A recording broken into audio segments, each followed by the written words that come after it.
Irmão, nós estamos há algum tempo, já um mês, estamos ministrando sobre um tema: lealdade e honra.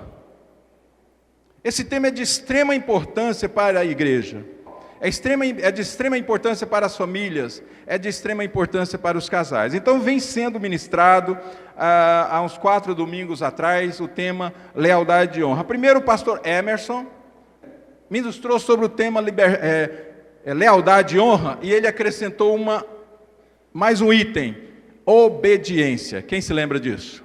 Então ele falou sobre a obediência, a lealdade e honra e a obediência. Logo em seguida o pastor Éder ministrou sobre a fidelidade e honra, e acrescentou um item chamado, sobre a lealdade e honra, e acrescentou um item chamado fidelidade. Ele falou sobre a fidelidade, ele mencionou lá Ruth, a fidelidade, a lealdade de Ruth à sua sogra Noemi. Palavra poderosa. Logo em seguida veio o pastor Job Mukad e falou sobre o tema lealdade ao homem de Deus. Olha só, como os temas vão se seguindo. Lealdade ao homem de Deus. O homem de Deus, ele não é um homem comum. Nós não podemos tratar o homem de Deus como uma pessoa comum. Nós não podemos tratar o homem de Deus como um ser qualquer. Nós devemos ter lealdade e honra para o homem de Deus. E nesta igreja tem um homem de Deus chamado pastor Roberto. Vamos dar um glória a Deus? Você precisa conhecer a história desse homem chamado pastor Roberto, dessa família.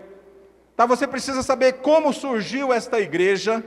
Você precisa conhecer como este homem começou esse trabalho que está desse tamanho hoje, que está abençoando outras igrejas hoje. Ele está lá na Argentina, ele já tem igrejas na África que ele abençoa, tem igreja em Curitiba, tem igreja nos Estados Unidos e agora também tem um projeto para a Inglaterra. Esse homem é o homem de Deus aqui para nós nesta igreja.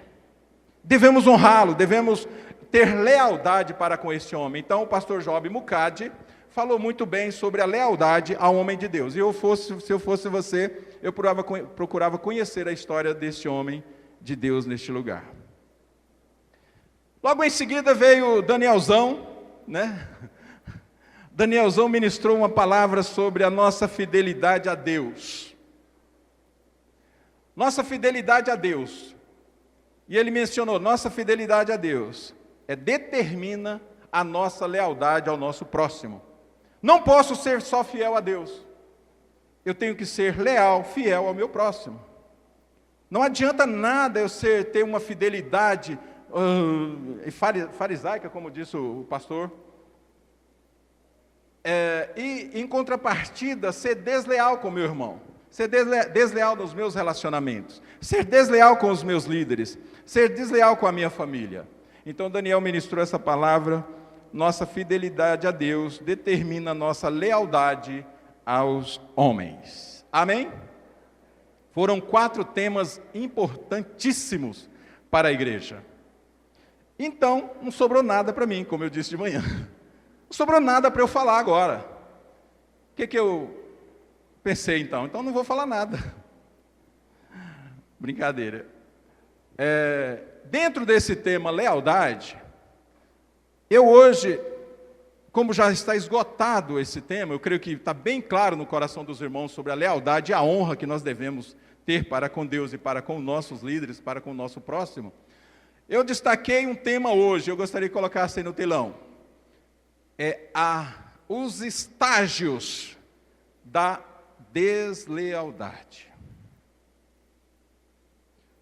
Os estágios da deslealdade. Nós falamos muito já sobre a lealdade, e hoje eu quero falar para você os estágios da deslealdade.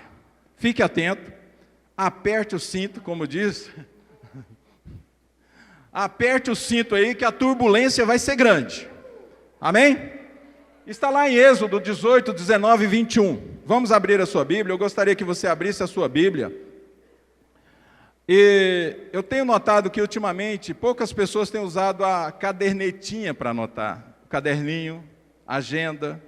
E a gente aprendeu lá no encontro a importância de se ter uma agenda para as nossas anotações. Porque quando você anota, você presta mais atenção na palavra de Deus. Quando você anota uma palavra que muitas vezes falou ao seu coração, quando você abrir essa agenda outro dia, você vai lembrar, olha, Deus falou comigo naquele dia, naquele culto. Então é importante você andar com uma agenda.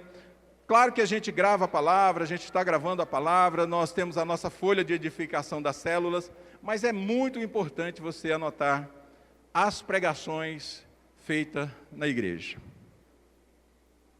Diz assim a palavra de Deus, isso aqui foi um conselho de Jetro. Jetro era sogro de Moisés. Então Jetro, vendo Moisés muito atarefado com as coisas, deu este conselho para ele. Olha só o que diz. Agora ouça-me, Jetro falando para Moisés. Eu lhe darei um conselho, e que Deus esteja com você. Seja você o representante do povo diante de Deus, e leve a Deus as suas questões. Versículo 20. Oriente-os quanto aos decretos e leis, mostrando-lhes como devem viver, e o que deve o que, igreja? Fala mais forte. E o que devem fazer, 21. Mas escolha dentre o povo, todo o povo, homens capazes, tementes a Deus, dignos de, fala mais forte, fala mais forte, só os homens, homens dignos de confiança, repete comigo, homens dignos de confiança. Só as mulheres agora. Mulheres dignas de confiança. Agora só os jovens do Renove. Cadê eles? Jovens. Mas está muito fraco esses jovens. Jovens dignos de confiança. Aleluia, põe a mão no seu peito, põe a mão no seu coração e pede para Deus, Deus, fala comigo nesta noite, Senhor. Eu preciso ouvir a Tua voz. Deus, estou aqui, saí da minha casa, vim até aqui este lugar, ó Deus, porque eu preciso ouvir a Tua voz. Que eu não escute aqui, Deus, aquilo que eu quero, mas aquilo que eu preciso. Em nome de Jesus. Amém. Glória a Deus. Aleluia. Alguns dos melhores conselhos, mais importantes conselhos para uma liderança de sucesso, foi passada, como eu disse, por Jetro a Moisés. Jetro estava vendo Moisés se afadigar com tanta responsabilidade. Tudo ia para as mãos de Moisés resolver. Qualquer problema que o povo tivesse, ia para as mãos de Moisés resolver. Moisés não estava dando conta daquela tarefa. Moisés ficava filas e filas de gente esperando a vez para falar com Moisés. Para Moisés resolver os problemas, as diligências do povo. Então Jetro orientou Moisés a escolher homens para ajudá-lo nessa grande missão de levar o povo à terra prometida. Jetro chegou para Moisés e falou, olha, desse jeito que você está fazendo, você vai morrer. Você não vai dar conta. Você não vai conseguir. A tarefa é muito grande, o fardo é muito pesado, você precisa escolher pessoas, homens, que sejam dignos de confiança. Homens que sejam leais. Homens que sejam fiéis. Mulheres que sejam fiéis. Você precisa, dentro do povo, escolher pessoas que sejam fiéis e que vão te ajudar a levar este povo até a terra prometida. Olha, Moisés, escolhe homens e mulheres, no caso lá no contexto era homem só. Escolhe homens que não vão te trair, Moisés. Homens que estejam com você, Moisés, em todo o tempo, em qualquer circunstância. Que não esteja com você só na hora do oba-oba, mas que esteja em você quando estiver no deserto, atravessando o deserto até chegar à terra prometida. E para isso, Moisés, você precisa eleger homens leais. Nosso tema, que está sendo ministrado nesses 4 períodos aí, nesses 4 domingos, lealdade. Você precisa escolher, Moisés, homens que tenham lealdade. E a lealdade é muito importante para uma igreja que quer crescer, para um povo que quer crescer. A lealdade é muito importante nos relacionamentos profissionais. A lealdade é muito importante para uma empresa que quer prosperar. Seus gerentes, seus diretores, seus executivos precisam ser leais, precisam ter lealdade para com a empresa a qual ele trabalha. A lealdade tem que estar presente nos relacionamentos profissionais. E a lealdade e a fidelidade é de vital importância para os relacionamentos conjugais. Os relacionamentos conjugais baseados na infidelidade, na insegurança, onde não há transparência, não dura. Então a lealdade, a fidelidade é de extrema importância para os relacionamentos conjugais. Olha, irmãos, ninguém quer ser desleal. Se eu perguntar aqui, quem quer ser desleal aqui? Ninguém quer ser desleal. Quem quer ser infiel? Ninguém vai levantar a mão e dizer, eu quero ser infiel. Eu quero ser desleal. Ninguém vai fazer isso. Ninguém anoitece fiel à esposa, dormindo com a esposa ali, leal, fiel a ela, e no outro dia de manhã resolve ser infiel, resolve ser desleal.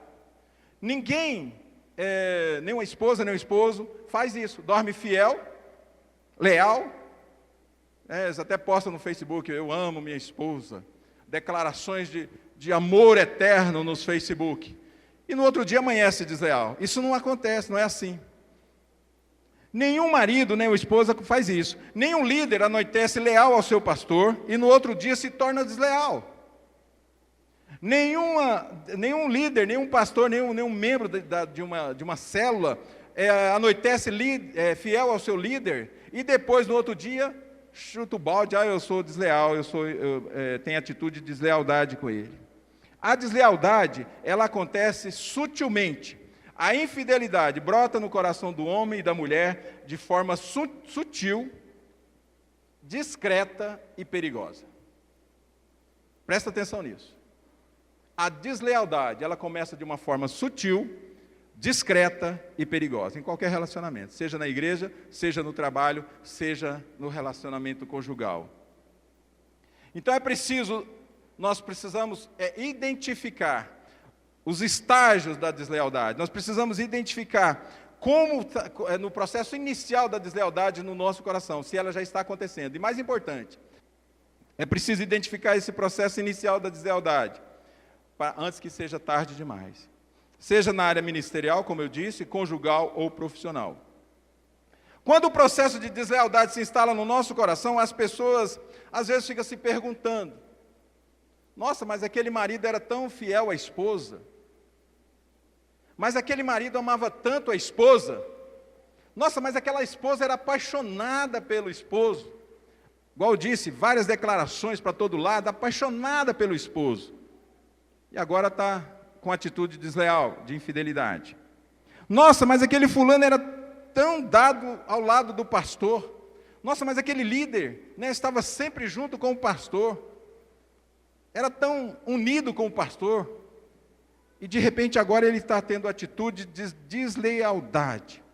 Nossa, mas aquela mulher, aquela fulana, era tão amiga da pastora. As duas eram tão amigas, as duas tomavam café, as duas andavam junto, e agora está falando mal da pastora. Agora está falando mal das pastoras, agora está falando mal. A deslealdade, é o estágio inicial da deslealdade que começa a brotar no seu coração. Irmãos, todos nós somos alvos constantes de setas de deslealdade, setas do inferno que vêm sobre o nosso coração, setas que vêm lançadas por Satanás para provocar a traição e a deslealdade nas nossas vidas. E aí precisamos aprender a combater essas setas destruidoras do inferno. Precisamos identificá-las, o processo, quando elas começam, e retirar isso das nossas vidas. E eu quero falar para os irmãos alguns estágios dessa deslealdade, isso aqui foi a introdução. Quero falar para os irmãos os estágios. Eu tenho tempo, eu creio que vai dar tempo, e eu queria que você prestasse atenção em cada estágio da deslealdade, como ela acontece, que pode ser que você esteja inserido em algum estágio desse. É hora de você, então, consertar isso em nome de Jesus. Por que eu estou falando isso para a igreja? Porque nós estamos vindo de várias ministrações sobre lealdade. Sobre lealdade, sobre ser leal, Mas você sabe o que é ser desleal? Você sabe como começa a deslealdade? Então é importante nós terminarmos esse ciclo de ministrações mostrando para a igreja como é o processo da deslealdade. E o primeiro estágio da deslealdade é o espírito de independência. Fala comigo, independência. Esse estágio é tão sutil que a maioria das pessoas não consegue reconhecer isso nas suas vidas. O estágio da independência, ele age de forma sutil. Quem está inserido nesse estágio da independência, ele não anda debaixo de direção, não presta conta, o líder começa a fazer as coisas por conta própria, a esposa não dá satisfação ao marido, o marido não dá satisfação à esposa, os filhos agem independente, não dão a mínima para a direção, para as orientações dos seus pais. A independência faz com que os líderes agora não aceitem ser discipulados, a independência faz com que eles não queiram ser discipulados, não dá importância para prestar conta, acha que não precisa. Quando você pergunta, por que você não vai ao discipulado? As pessoas falam, eu não preciso, é sempre as mesmas perguntas lá. Eu sento na mesa do meu discipulador e ele faz sempre as mesmas perguntas. Como está seu casamento, não é? Como está a sua vida com Deus? Como estão as suas finanças? Como é que estão as suas dívidas? Como é que você tem tratado as suas finanças? Como é que você tem tratado a sua esposa? Não é assim o discipulado, irmãos? As pessoas falam, eu não preciso ir. Eu sei que são as mesmas perguntas sempre. As mesmas perguntas sempre. Como está a sua vida de oração? Mas olha, escuta isso. O discipulado existe exatamente para proteger essas áreas da sua vida. Para proteger essas áreas, para proteger seu casamento. Hoje de manhã eu falei para um casal, uns 2 casais que tinham casado essa semana, final de semana. Você que é casado, olha, procure ser discipulado. O discipulado conjugal, sabe, protege seu casamento. Protege. Sabe, vocês, quando é acompanhado, quando vocês são acompanhados por um discipulado, vocês estão protegendo a vida conjugal de vocês. Quando você vai para um discipulado e você abre o seu coração ali, vocês oram, sabe? Isso é feito constantemente, isso é direto, isso é constante. O discipulado ele precisa acontecer constantemente na sua vida, para proteger seu casamento antes que seja tarde demais, para proteger sua vida espiritual antes que seja tarde demais, para vigiar suas finanças, antes que você cometa erros. Eu quero abrir um parênteses aqui, essa questão do discipulado de finanças. Eu não tinha controle sobre as minhas finanças. A partir do momento que eu passei a ser discipulado, cobrado, fiscalizado pelo meu discipulador, as minhas finanças entraram em ordens. Meus cartões de crédito, demorou, irmão, para poder zerar esses cartões de crédito. Mas eu obedeci ao meu discipulador. Por que ele está fazendo isso, irmão? Porque é bom para mim. Não é bom para ele, é bom para mim isso. Controlar minhas finanças é bom para mim. Ter uma vida conjugal com a minha esposa é bom para mim. Não é para o meu discipulador, é para mim. É para nós. Então queira ser discipulado. Então o espírito de independência, ele não quer ser discipulado. A pessoa não quer ser discipulado. E é exatamente essas áreas. Se você não vai para um discipulado, se você não participa, se você não aceita ninguém olhar a sua vida, ver como é que você está sendo independente. Não, eu resolvo minha parada aqui. Espírito de independência. Não preciso de ninguém. Não preciso, eu resolvo, eu sou independente. Eu vou na igreja nos domingos, e eu frequento lá, mas ninguém manda na minha vida, não dou satisfação para ninguém, se eu estou batendo na minha esposa, se eu estou maltratando, se eu estou fazendo, se eu estou devendo, se eu estou devendo na praça, se eu estou sendo mal pagador, eu não tenho que dar satisfação para ninguém. Espírito de independência.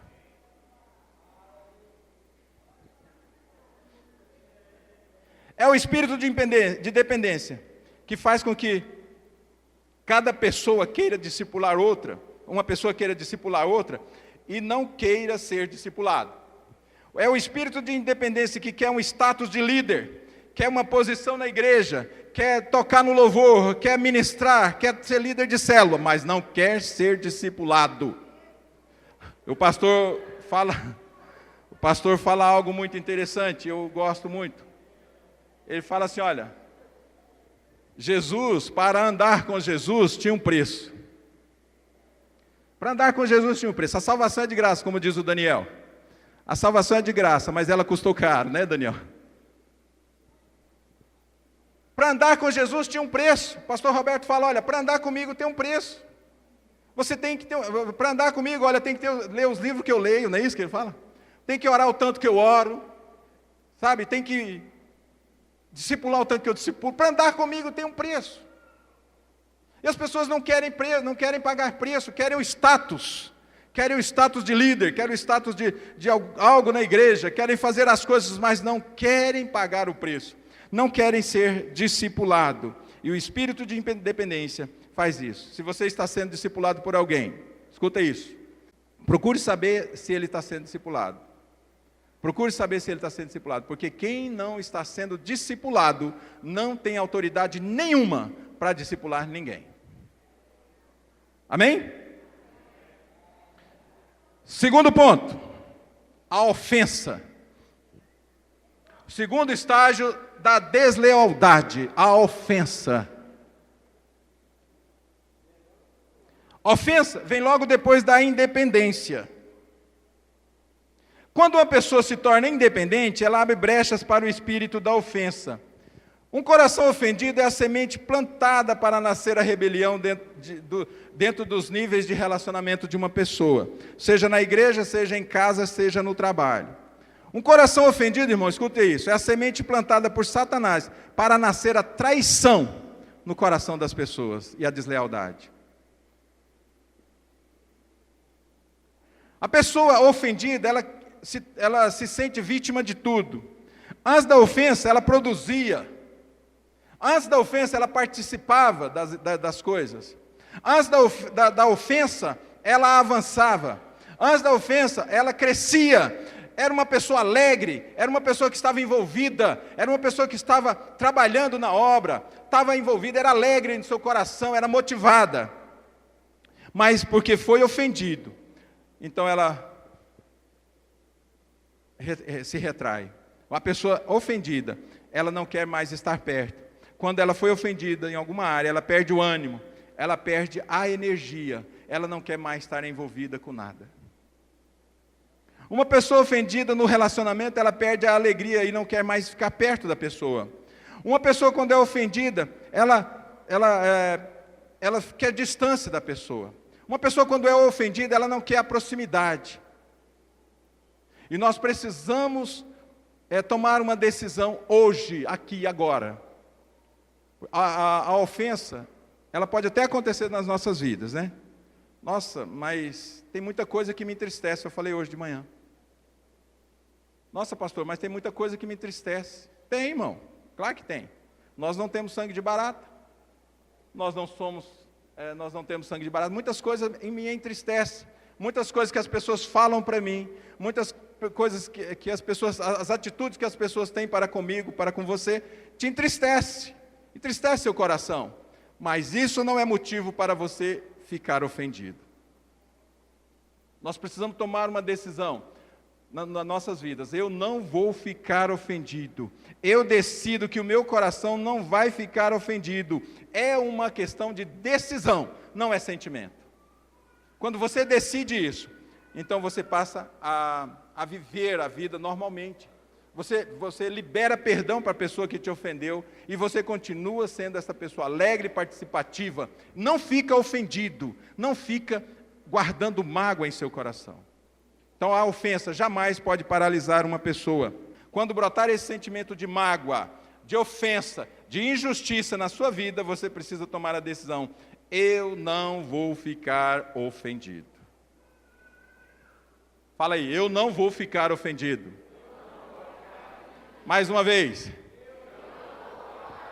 É um perigo esse estágio da ofensa. Anota aí, no capítulo 12 de João, do verso 1 até o verso 6, nós não vamos ler.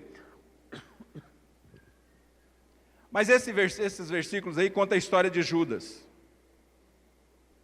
Ele ficou ofendido, Judas ficou ofendido, porque Jesus foi visitar uma casa, foi visitar uma família, e quando ele chegou nessa casa, quando Jesus chegou nesta casa, escuta isso, igreja, uma mulher agradecida, né, pela presença de Jesus ali, uma mulher reconhecendo a autoridade do mestre, pegou um dos perfumes mais caros da época, se não me engano é alabastro, né, não sei, pegou um perfume caríssimo e derramou sobre a cabeça de Jesus.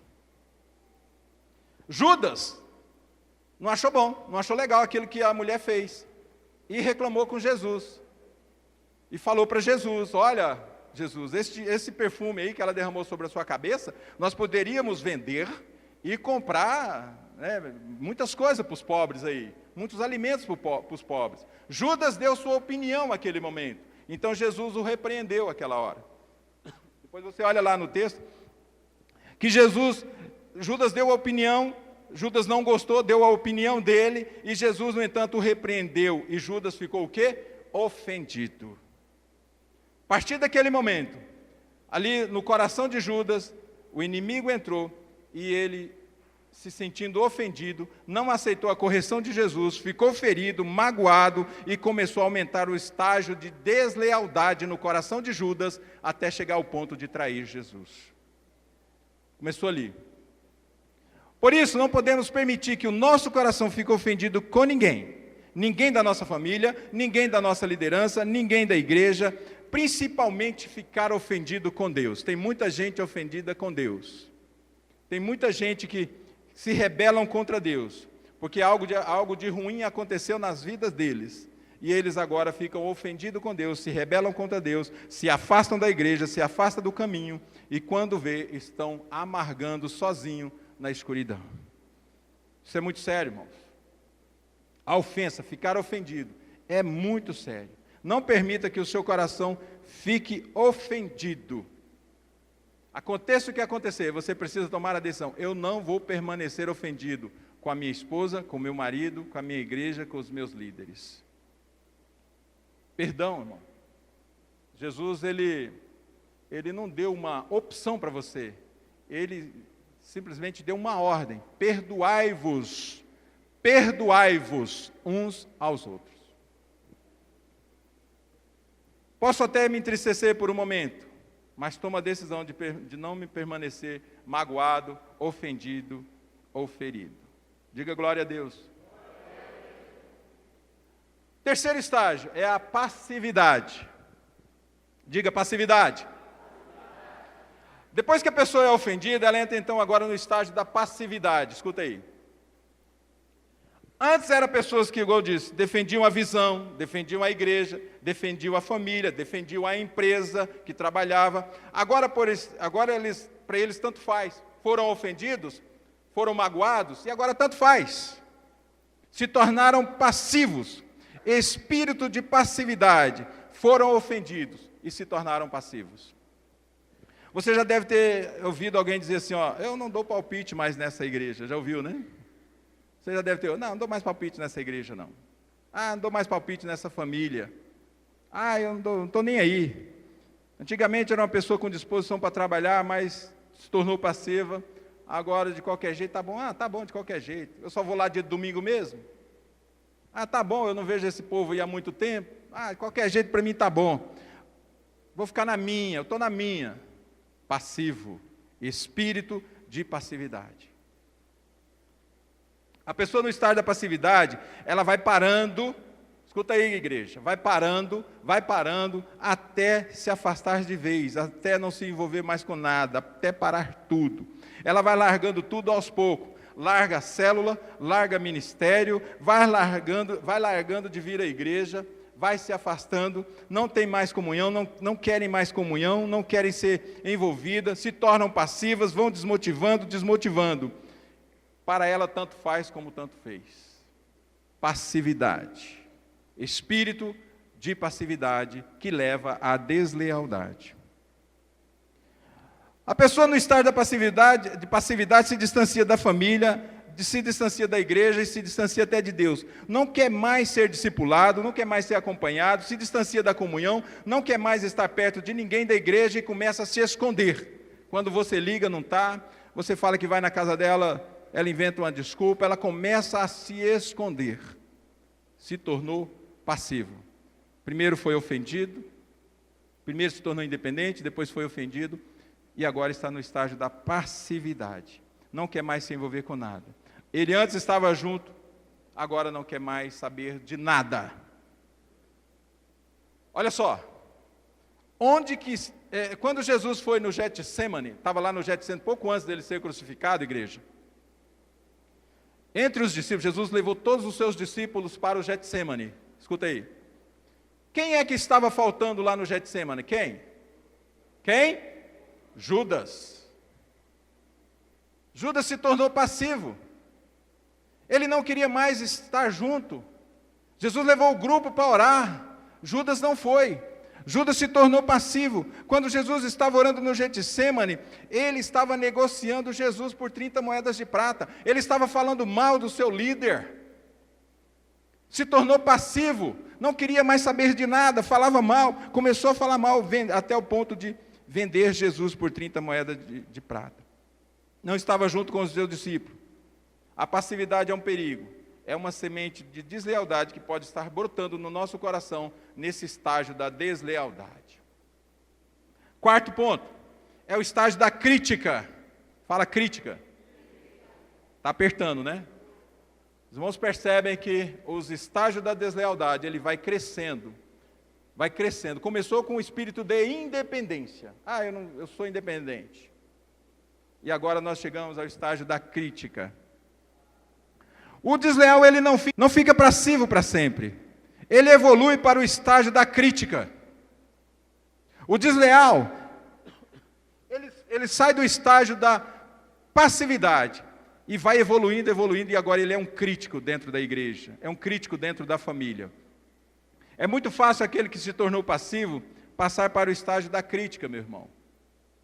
Pois, como ele deixou de se envolver com as coisas, ele vai deixando de se envolver com tudo que envolve a igreja, com tudo que envolve a família, ele então agora se tornou crítico. Ele vai se afastando. Então ele fica de longe só observando. O crítico, ele não vê mais qualidades na igreja. A igreja tem tanto de coisa boa que acontece na igreja, milagres, casamentos sendo restaurados, famílias, pessoas largando vícios, jovens saindo das drogas, mas o crítico, ele não vê isso, ele só vê os defeitos. E ele pega os defeitos para poder criticar. O crítico, ele não vê as coisas boas que estão fazendo, ele só vê os erros. O crítico é muito perigoso, é perigoso demais. Geralmente o crítico, ele faz como Absalão fez. Procura conhecer a história de Absalão. Absalão não saiu do reino.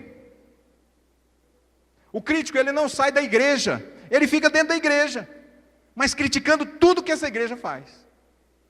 Pondo defeito em tudo que a igreja faz. Vai fazer algo, eu não concordo, não quero. Critica tudo. Mas por que isso? Mas por que aquilo? O crítico dentro da igreja, o crítico dentro de uma família é um perigo. Ele não sai da igreja, ele não sai do reino, mas ele fica criticando. Absalão ficava o tempo todo criticando o seu pai Davi. O reinado de Davi tinha muitas coisas boas, mas Absalão, lá na porta da cidade, ele ficava só falando dos defeitos do reinado do seu pai. Então esse é o espírito da crítica, é o espírito de deslealdade no coração da pessoa. Quinto estágio, estou de olho no tempo. Quinto estágio, é o estágio da política. Cadê o Hans Miller? Deixa quieto. O crítico, ele evolui, agora ele passa a ser um político, e tenta envolver pessoas na sua crítica. Tenta atrair para você o que os políticos fazem. Os políticos atraem as pessoas para um projeto. Né? Mas o político, o Hans Miller, faz um projeto do bem. É um projeto para o bem. O crítico, ele, ao se tornar crítico, ele entra no estágio da política. E é o interessante que eu falei hoje de manhã, que os insatisfeitos sempre atraem mais insatisfeitos. Os insatisfeitos, eles ficam procurando pessoas dentro da igreja, dentro de uma comunidade, que são insatisfeitos com alguma situação, sempre para juntar maior número, envolver maior número de pessoas, maior número de adeptos às suas insatisfação. Isso é deslealdade. As pessoas nesse estágio vão buscar adeptos dentro da igreja, dentro da família, dentro da comunidade, para defender a sua opinião contrária, que já é há muito tempo. O crítico, ele começa a criticar tudo que é feito e começa a envolver pessoas na sua crítica, chamar aquelas pessoas para dentro da sua crítica. E aí eu disse hoje de manhã que eles fundam um partido. Partido é chamado MDI. Nós temos o MDA, né?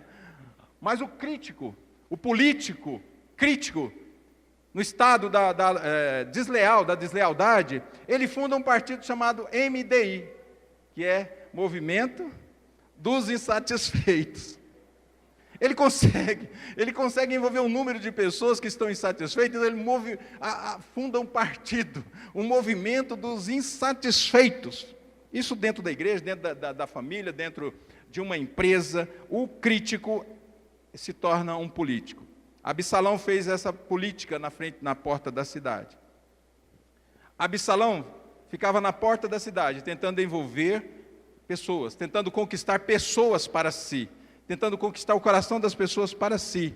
Isso é perigoso. O estágio da política na vida de um desleal é muito perigoso. Escuta, irmão, ou você está no barco com a sua liderança, ou você está fora. Ou você está nesse barco, ou você está nessa igreja, junto com a liderança, com a visão desta igreja, ou você está fora. Você não pode estar dentro de uma visão, dentro de uma igreja, dentro de uma família, e o tempo todo ficar fazendo política contra essa família, contra essa igreja, contra essa comunidade. Ou você está dentro, ou está fora. Tem pessoas que ficam assim, não concorda, mas também não sai, não vai nem fica, e fica fazendo política, sendo crítico. Então não concorda com a liderança, não concorda com nada, e fica criticando e fazendo e formando o partido famoso MDI. Sexto estágio, é o estágio do engano. Estamos terminando. Aquele que tem um coração desleal se rebela e é enganado pelo diabo. Ele se engana e se ilude com muitas coisas. Ele começa que só ele é o único certo, que todo mundo está errado, só ele que está certo. É um engano, meu irmão. É um engano. Começa a achar que só ele é o dono da razão, que só ele é o mais capaz de todo mundo. Está enganado. Não deixa, meu irmão, seu coração ser enganado. A esposa acha que vive sem o marido. Engano. Não, eu vivo melhor sem esse marido. Engano. Marido que acha que vive melhor sem a esposa. Engano. O diabo está te enganando. Filhos que acham melhor viverem separados dos seus pais. Engano. Filhos que acham que já tem asa para ir morar sozinho, alugar um apartamento e vou viver sozinho, não quero interferência dos meus pais, não quero conselho dos meus pais. Engano de Satanás na vida dos filhos. Assim, dentro da igreja também tem líderes, pessoas, membros da igreja que vivem sendo enganados por conversas, por teorias que vêm de fora. Como eu disse para vocês, o homem de Deus dessa igreja, os homens de Deus dessa igreja, os pastores dessa igreja pagam um preço por vocês todos os dias em oração. Estão orando por vocês, estão orando, mas vai lá na televisão, vai lá na internet, ouve uma conversa fiada e prefere dar ouvido, dá até oferta, dá até dízimo, através da televisão. Enquanto as pessoas que estão aqui orando por vocês te conhecem, vocês não têm honra, não honram e não são leais a elas.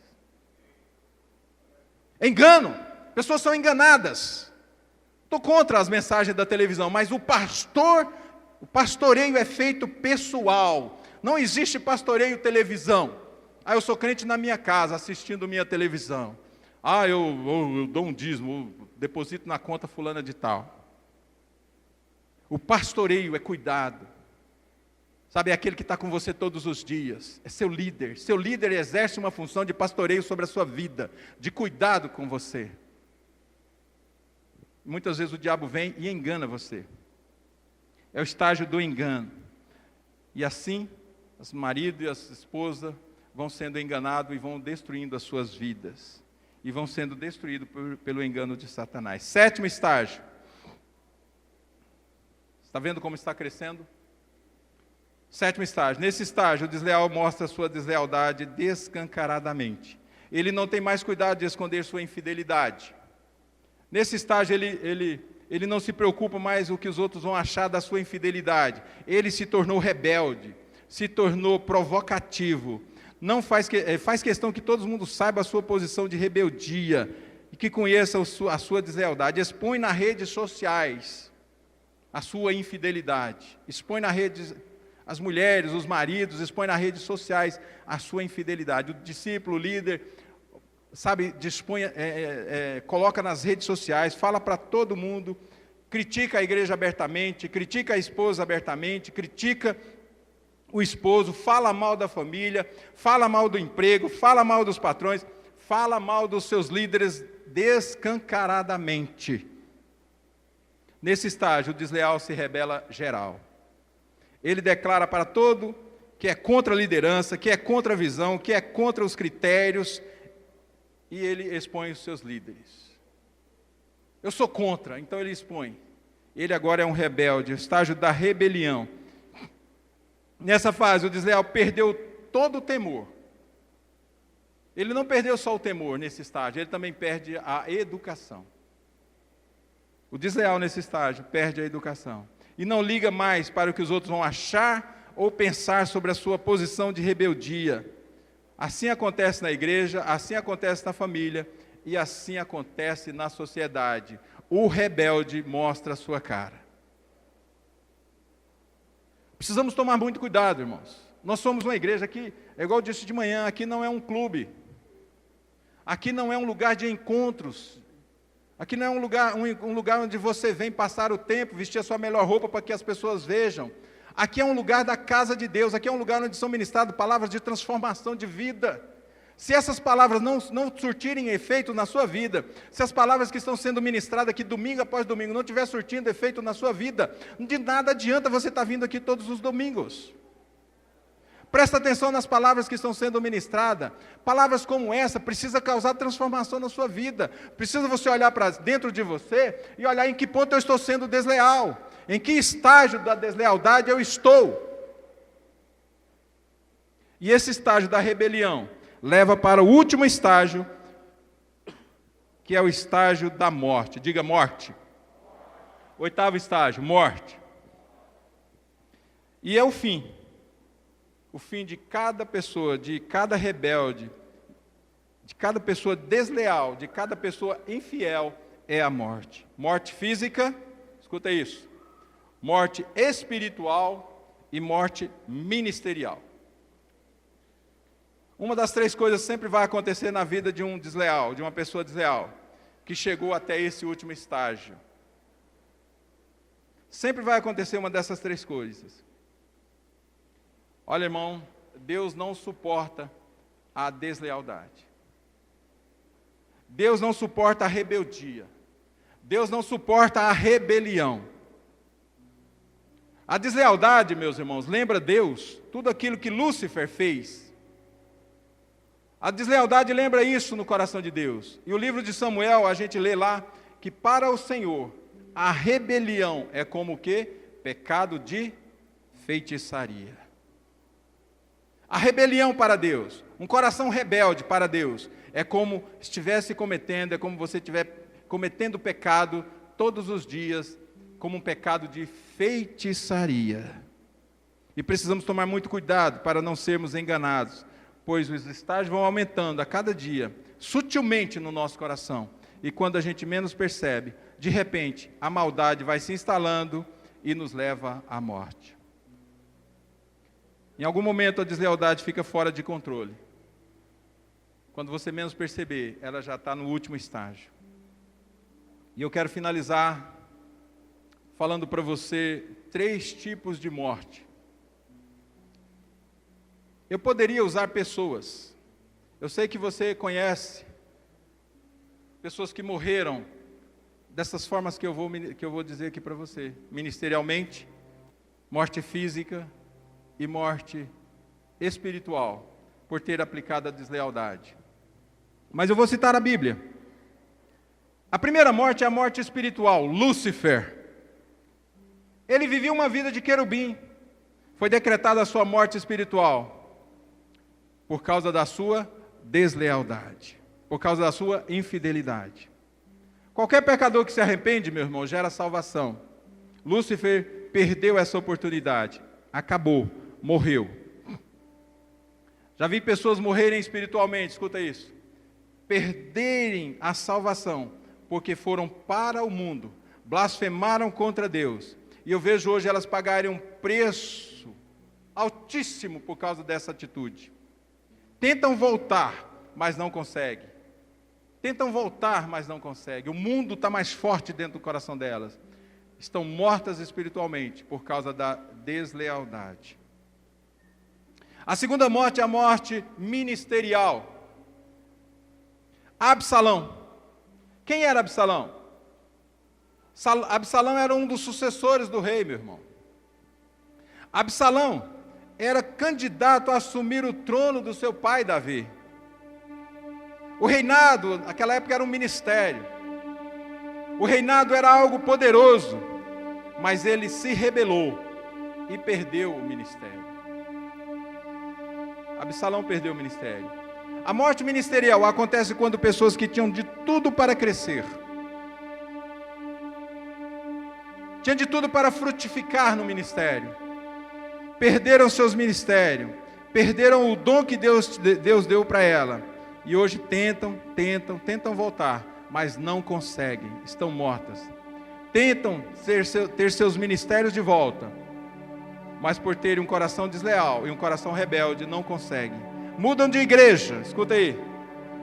Mudam de igreja, muda de marido, muda de esposa, vai para um lugar, vai para o outro, e não consegue. O problema não está na igreja, o problema não está no marido, o problema não está na esposa, o problema está no coração dessas pessoas, que têm um coração rebelde, que não se submetem. O problema está em eles terem um coração egoísta e orgulhoso. O problema está em ter um coração desleal e infiel. E isso precisa mudar na sua vida.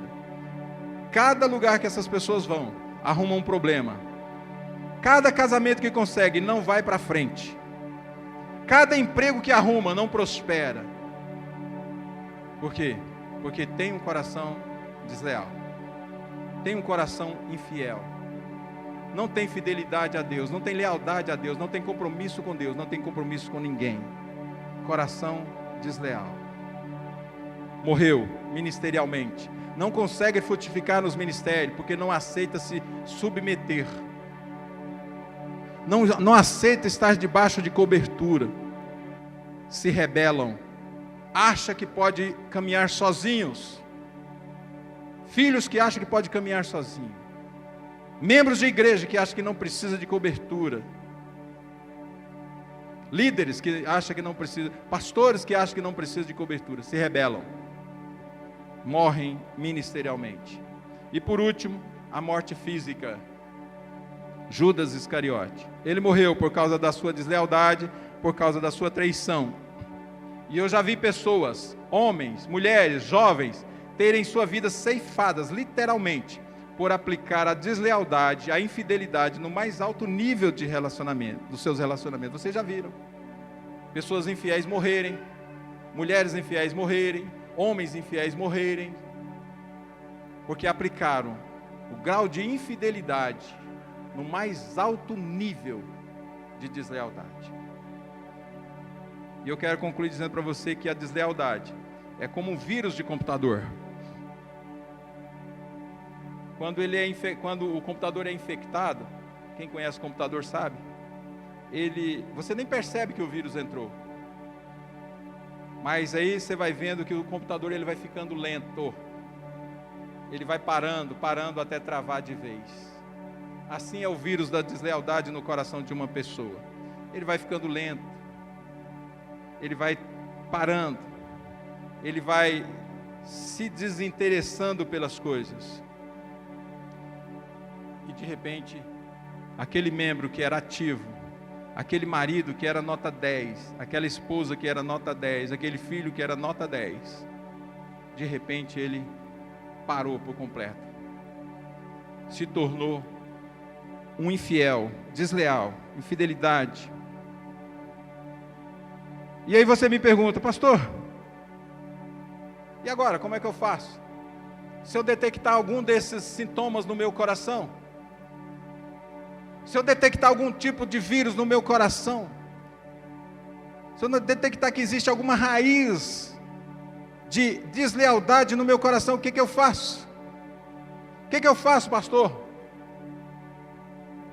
A Bíblia fala assim, olha, confessai os vossos pecados uns aos outros para serem o quê?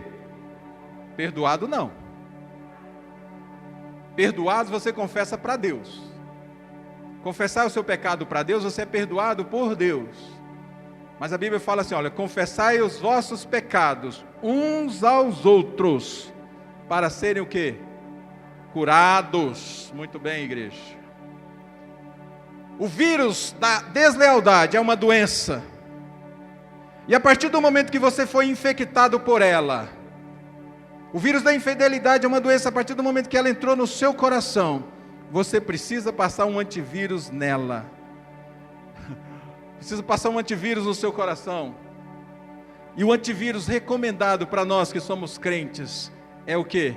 É o discipulado transparente. Diga glória a Deus, igreja. Discipulado transparente. O discipulado transparente, ele passa um antivírus no seu coração. Por quê? Porque você confessa ao seu discipulador as suas tentações, o grau de deslealdade que está dentro do seu coração, você confessa, ele ora com você, mas isso não é feito com qualquer pessoa, somente para quem você confia, seu discipulador de confiança, aquele que paga um preço por você. Então o antivírus recomendado para nós nessa noite, igreja, é o discipulado transparente. Se você tem alguma raiz de deslealdade em seu coração, se por algum momento alguma esses estágios se instalou em seu coração, você precisa imediatamente passar o antivírus no seu coração e ser curado desse mal que destrói as pessoas, que destrói os relacionamentos, que destrói as igrejas, a deslealdade. Vamos nos colocar de pé. Sei que essa palavra, ela não vai voltar vazia. Queria que você fechasse seus olhos agora, enquanto o louvor ministra. Queria que Deus completasse essa palavra no seu coração. Que você pedisse para Deus agora, Deus, toda raiz de deslealdade, toda raiz de infidelidade, que seja removida agora do meu coração nessa noite. Deus, eu quero ser um com meu irmão. Eu quero ser um com a minha esposa. Eu quero ser fiel à minha esposa. Eu quero ser fiel ao meu marido. Eu quero ser fiel à minha família, aos meus filhos. Eu quero ser fiel aos meus líderes. Enquanto o louvor vai ministrando, eu quero que você se conserte agora diante de Deus. Peça perdão para Deus se existe alguma raiz de infidelidade no seu coração. Como está a sua vida, meu irmão? Peça perdão, aproveite esse momento e peça perdão para o Senhor. Diga, Senhor, me perdoa, Deus. Eu tenho sido tão infiel, Deus. Eu tenho sido infiel para com o Senhor. Eu tenho sido infiel, Senhor Deus, para com aqueles que estão do meu lado. Eu tenho agido desonestamente com os meus pais. Eu tenho agido desonestamente, Senhor Deus, com os meus líderes. Peça perdão para o Senhor nessa noite. Diga, Deus, eu quero me consertar diante do Senhor. Eu sei que eu tenho vivido uma vida, Deus, longe do Senhor, distante do Senhor, agindo segundo as minhas vontades, sendo desleal com o Senhor. O Senhor que pagou um alto preço por mim, Deus. E mesmo assim eu tenho sido desleal com o Senhor, eu não tenho sido fiel a Ti. Eu não tenho sido, Senhor Deus, aquela pessoa que o Senhor espera de mim. Eu não tenho sido aquele homem ou aquela mulher que o Senhor espera de mim, Deus. Então nessa noite, Senhor, eu quero me consertar diante do Senhor. Diga isso para Ele, igreja.